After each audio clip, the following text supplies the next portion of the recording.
Hello, I'm Adam Neal, Deputy Director for Tax Policy Services with the South Carolina Department of Revenue.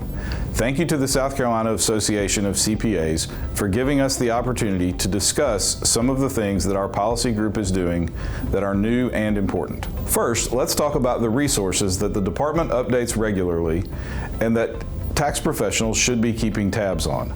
All of these are available at our website, dor.sc.gov/policy.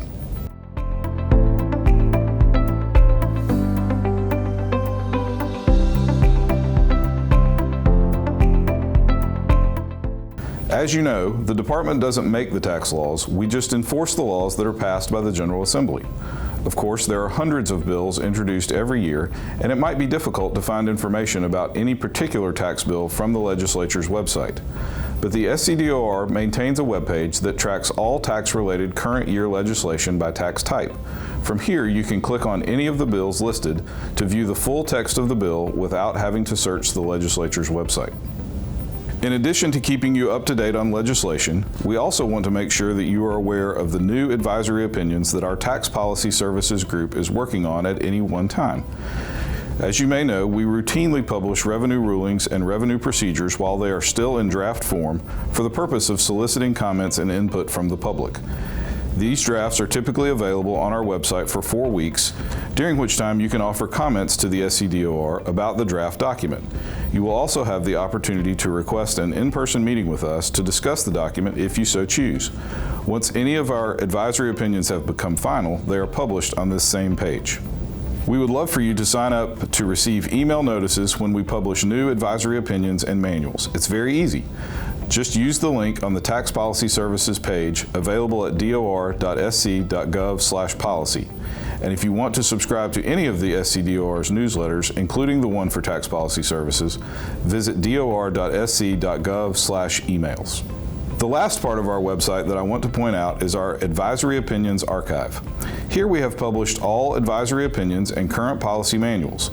The advisory opinions that are available go all the way back to 1987, which includes guidance from the old Tax Commission, and they are organized by subject matter and by the year of issuance.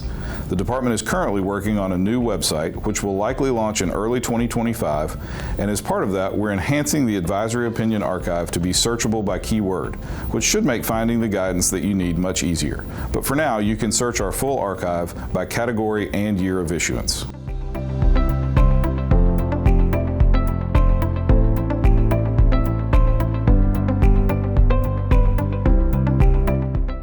Let's briefly talk about 2 pieces of legislation that may affect you or your clients.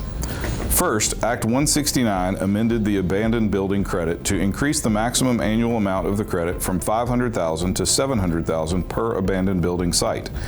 As you may know, the department issued guidance several years ago instructing that a taxpayer cannot amend its notice of intent to rehabilitate after it is filed with the department.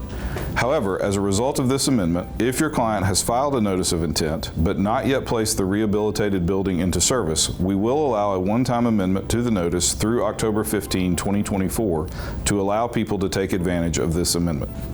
Second, Act 215 provides a very practical amendment related to the income tax rate reduction that has been ongoing since 2022. Historically, all of the statutes related to income tax withholding specified the withholding rate at 7%. When the rate was reduced in 2022, the General Assembly did not amend the withholding statutes. This amendment modifies the withholding statutes to make sure that the withholding rate matches the maximum income tax rate. You might wonder why I haven't discussed the alternative apportionment bill. There is simply no way to discuss that bill in a meaningful way in the time that we have here together today. However, we expect to issue guidance on that bill soon. Please make sure that you're subscribed to our email list at dor.sc.gov/policy so that you can have that guidance delivered straight to your inbox. Please feel free to contact me with any questions or issues that you might have. My contact information is on the screen. Thank you for having me today, and remember, you can also email your request for formal guidance at any time to policy@dor.sc.gov.